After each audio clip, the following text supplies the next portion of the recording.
বাবারে এখানকার হুয়া হদ বাবারে এখানকার হুয়া হদ বাবারে এখানকার হুয়া হদ।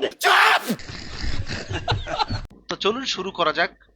সত্যি কথা ভাই, চরমনাই যে কত বড় ভণ্ড, কত বড় প্রতারক, তারা দিনের পর দিন বহু বছর ধরে ইসলামের এইভাবেই ক্ষতি করে আসতেছে। তারা এমন এমন কিছু ব্যাখ্যা দিচ্ছে তা আদৌ আপনি কোরআন হাদিসে কোথাও খুঁজে পাবেন না। আমার মতের বার গোসল করাইয়া কাপড় পরাইয়া খাটের ভিতরে উঠাইয়া হাত দুইটা বাহিরে রেখা শহর ঘুরাইয়া যখন কইর হাত দুইটা বাইরে থাকলে হাত দিয়ে নিতে অসুবিধা হবে না। দাদা রহমাতুল্লাহর কাছে এক মুরিদ আসিয়া বলে, হযরত হুজুর আমার সবক পরিবর্তন করব। দাদা রহমাতুল্লাহ বলেন, আগের সবক তোমার তাসির হয়েছে? বলে হুজুর বলবো না, দেখাবো। বলে দেখালে তো ভালো হয়।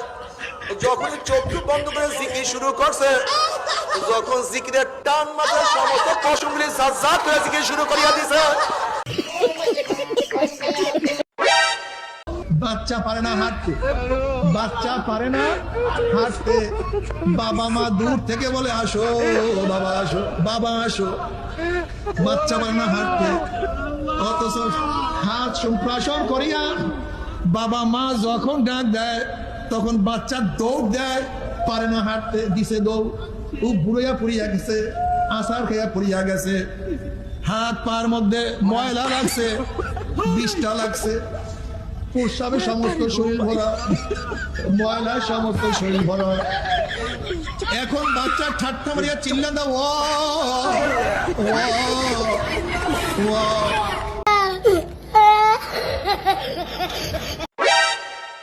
জঙ্গলে গেলেন, দেখেন গাছের নিচে একটা গরু শোয়া। ওই গরুর পিঠে হাত দিয়ে বলেন, গরুরে তুই আমার চেয়ে কতই না ভালো, তুই জঙ্গলের মধ্যে ঘোরো ফেরো ঘুমাও উঠো।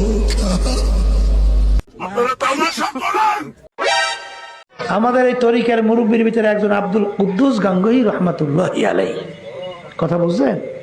তার জমানার মধ্যে এক হিন্দু সাধক এমন সাধনা করছে, ইচ্ছা করলে অস্তিত্ব বিলীন হইয়া পানি হয়ে যায়, ইচ্ছা করলে অস্তিত্ব বিলীন হইয়া বাতাস হইয়া উড়িয়া যায়। কি বিরাট ব্যাপার স্যাপার না? হুজুর, এত বিরাট ব্যাপার স্যাপার।